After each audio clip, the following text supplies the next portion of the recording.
and you are also feel free to give your questions after that. So we'll have a question and answer session shortly. आखिरी वक्ता को सुनने के लिए बहुत बहुत शुक्रिया। इतना देर तक इस सर्दियों में बने हुए हैं। इस कार्यक्रम में आए तमाम लोगों का हम हुल जोहार करते हैं, जय भीम करते हैं। और अपनी बात शुरू करने के पहले झारखंड की एक कवियत्री है निर्मला पुतुल, उनकी 2 लाइन से मैं बात शुरू करना चाहता हूं। क्योंकि ये जो दौर चल रहा है, निराशा का जो दौर है और सारे लोग परेशान हैं, ये जो हुक्मरान हैं और जिस तरह का दौर है हम सब लोग जानते हैं। तो उनकी 2 लाइन है कि आओ मिलकर बचाएं, आओ मिलकर बचाएं, नाचने के लिए खुला आंगन, गाने के लिए गीत, हंसने के लिए थोड़ी सी खिलखिलाहट, रोने के लिए मुट्ठी भर एकांत।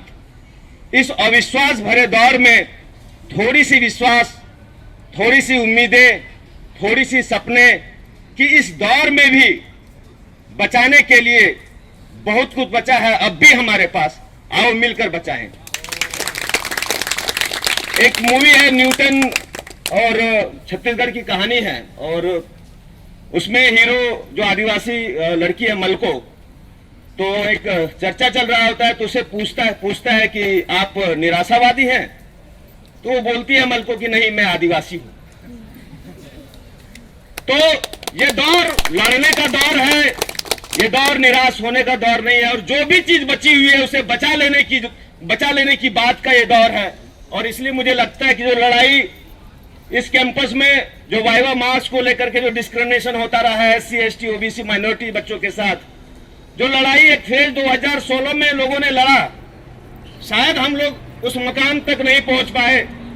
और ये सवाल फिर से उतना ही गहराई के साथ, उतनी ही संजीदगी के साथ फिर से हमारे सामने है, और इस बार इस लड़ाई को मुकम्मल तरीके से लड़ने की जरूरत है। मुझे लगता है कि जब राइट टू इंफॉर्मेशन एक्ट आया था 2005 में, तो 2006 में school of arts and aesthetics का ही एक स्टूडेंट था लक्ष्मण सिंह देव, और उन्होंने 2006 में एक RTI डाल करके अपना वाइवा मार्क्स मांगा था। और मुझे लगता है कि वो पहली घटना थी जब एक चीज सामने निकल के आया कि यहाँ पे जो SC ST OBC के बच्चे आते हैं उनके साथ वाइवा में 1 number, 2 number, 3 number, 4 number, 5 number दिया जाता है। लड़ाई आगे बढ़ी। ये बात सच है कि आज के दौर में SC ST OBC सीटें भरी जा रही हैं।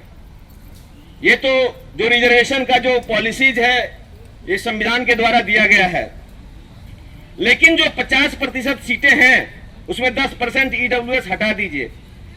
तो अभी जो ये लड़ाई है, ये 40% किसी खास कम्युनिटी से आने वाले लोगों के लिए रिजर्व रखने की बात, ये कोशिश चल रही है।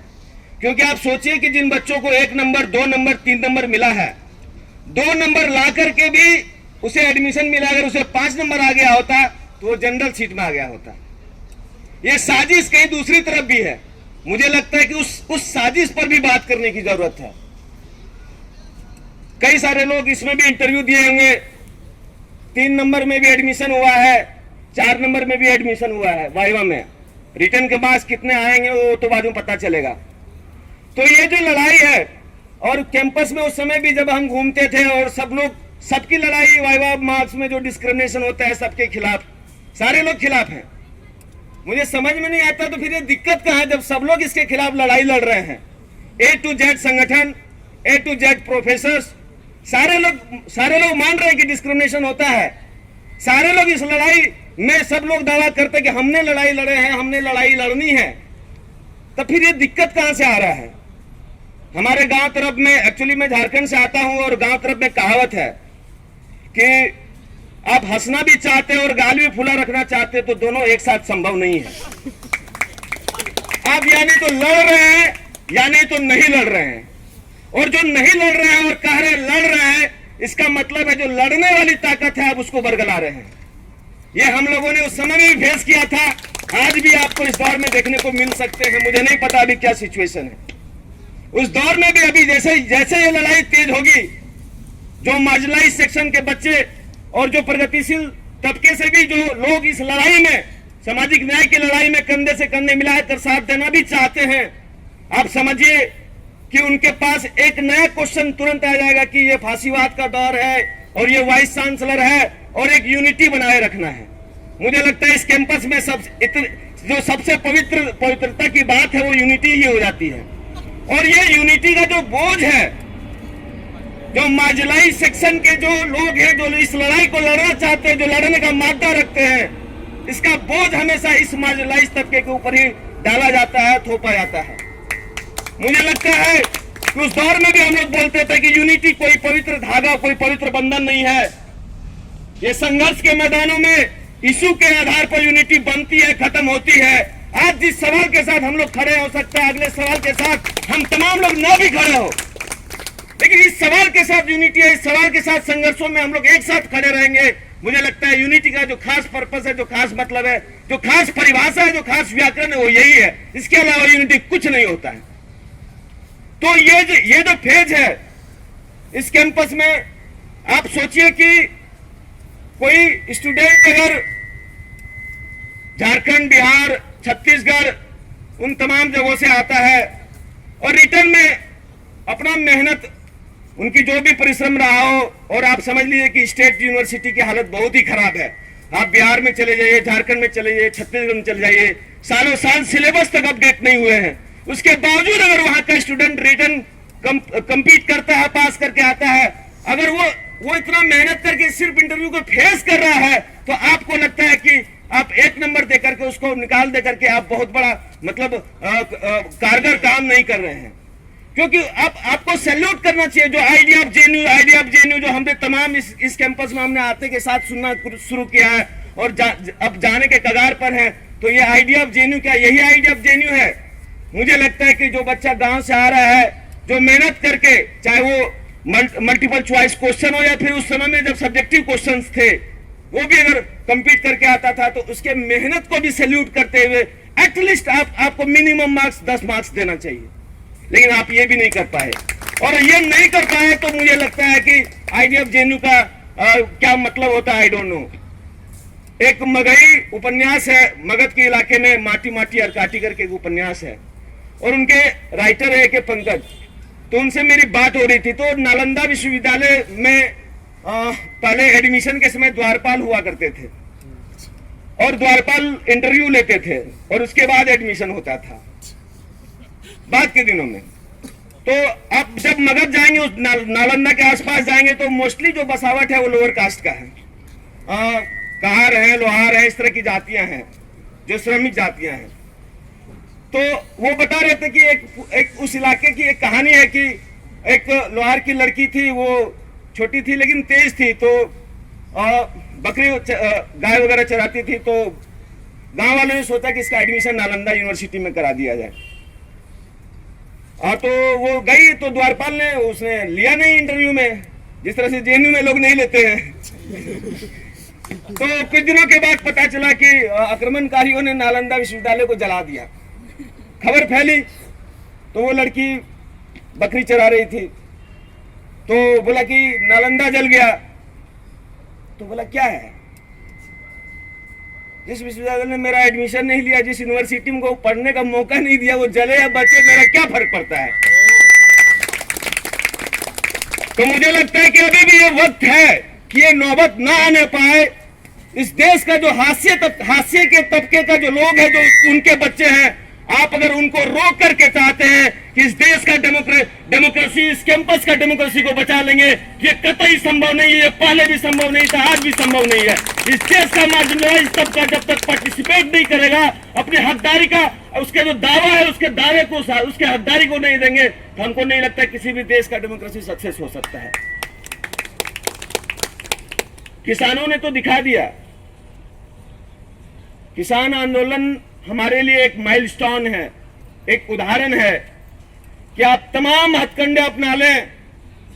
आंदोलन की जो ताकत है, उस ताकत के सामने बड़े बड़े निजामों को, बड़े बड़े हुक्मरानों को झुकना पड़ा है।